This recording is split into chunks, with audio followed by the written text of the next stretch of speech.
MDI world की जानिब से आपकी खिदमत में हाजिर है अनमोल खजाना।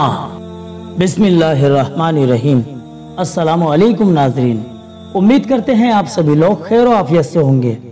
अनमोल खजाना के एक और नए एपिसोड में आप सभी लोगों का तहे दिल से इस्तकबाल है।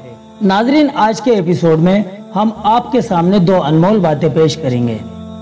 पहले हम आपको बताएंगे हजरत आदम अलैहिस्सलाम को सबसे पहला सजदा किसने किया।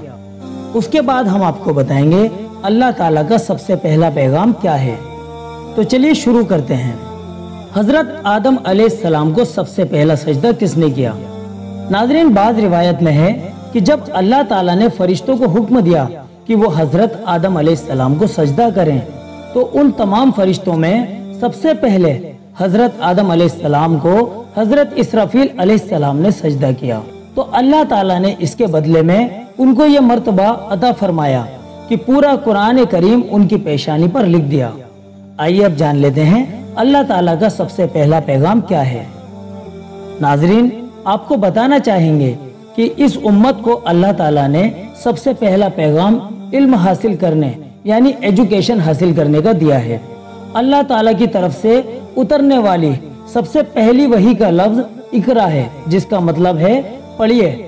लिहाजा इससे बिल्कुल साफ साफ मालूम होता है कि अल्लाह ताला ने इस उम्मत को सबसे पहला पैगाम तालीम हासिल करने का दिया है।